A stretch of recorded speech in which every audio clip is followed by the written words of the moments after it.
shirkadda TNS oo soo saarta daawada herbalka oo laga leeyahay dalka Shiinaha ayaa xafiis cusub ka furatay magaalada Kismaayo. Najma Cusmaan Yuusuf ayaa warbixintan inoo faahfaahinaysa.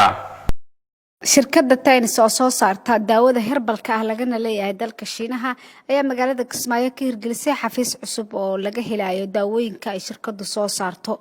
shirkadda ayaa tababar siisay dhalinyaro badan kuwaasi oo markii la tababaray kadib bilaabay suuqgeynta daawada shirkadda isla markaana ka helay shaqo abuur. qaar kamid ah dadkii ka faa'iideystay daawooyinka ay keento shirkadda TNS ee iibgeeyay iyo dad kale oo ku caafimaadey daawooyinka ay isticmaaleen ayaa ka hadlay shaqada shirkadda. daawooyinkan oo TNS markaan halkaan imaaneen dad xanuuno badan ka caawinayaan ahayn sida maskaxda oo kale, sida lugaha oo kale, sida neerfaha iyo qoorta oo kale. horta xanuunadii oo dhan maanta waxaan ka nahay negative. alxamdulillaah rabbil caalamiin, ilaahay ku mahadsan. waxaan leeyahay daawadan waxaa la yiraahaa Saburliino waxay u ran tahay xasaasiyadda.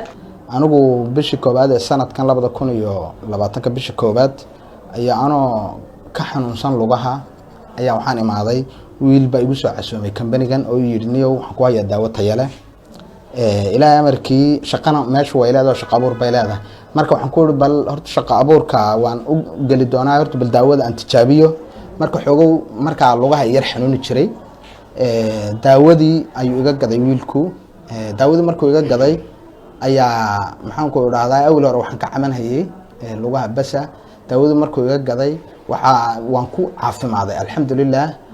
waxaa kaloo kaga caafimaado aan ahayn ba lugihii xanuunayay kaliya ma ahaane waxa kaga caafimaado oo kale waxa la yiraahdo maxaan ku idhaahdaa gaaska oo kale.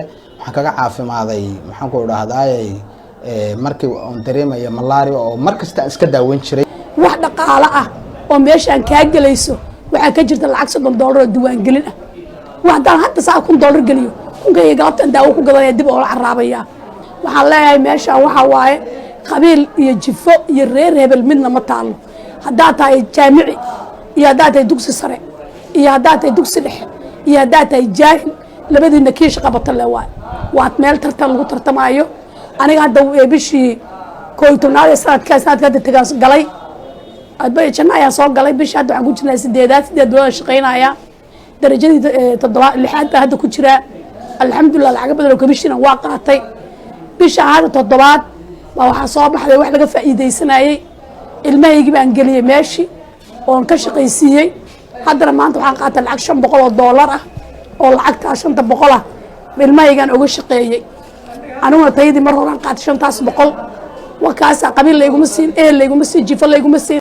Cusmaan Cabdinaasir oo ah dhakhtar ku takhasusay dhanka daawada iyo baaritaankaba ayaa sharaxaya tayada daawada iyo waxtarkeeda. waa company uu horeeyay oo waxtar badan bulshada Soomaaliyeed wax badan u taray.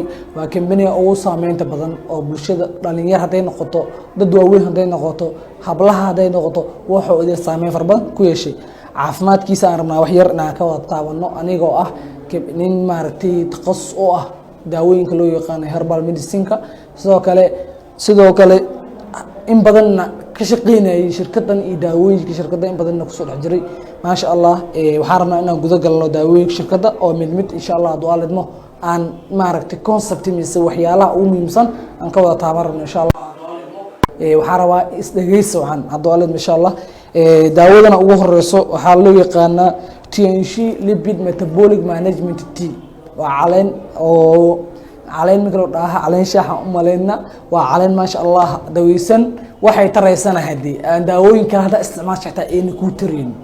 maxamed cabdi maamulaha TNS ayaa faahfaahin ka bixiyay shaqada shirkadda iyo qaabka ay uga howlgali doonto magaalada Kismaayo. company-gan TNS horta waa company ka shaqeeya ama keena daawooyinka loo yaqaan herbal medicine-ka. waana company laga leeyahay dalka China. waana company-da ku shaqeeya suuqa loo yaqaan DSA-ga ama Daarsalinka ama iibka tooska Soomaalidu waxa u taqaan ku shaqeeya waaye. runtii waana ganacsi furan oo aan cid gooniyana aanan faa'iido ka helaynin laakiin bulshada oo dhan ay ka faa'iidi karto ama faa'iido ugu sugan tahay. waayo horta ganacsi shirkadani bulshadu qof kasta fikir kala fikir duwan yahay. qof kasta fikir buu qabaa.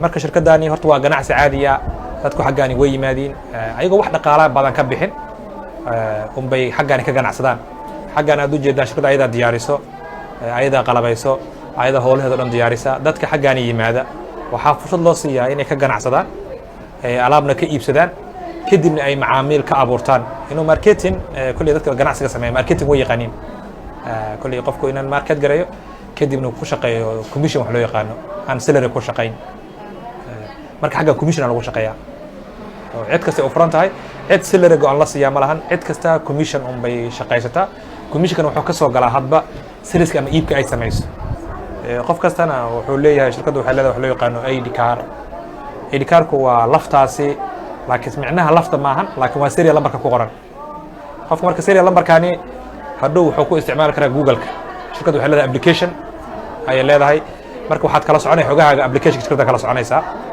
marka waa ka TNS waa qaab nooca u shaqeysa Najma Ismaaciil, warbaahinta Jubbaland, Kismaayo.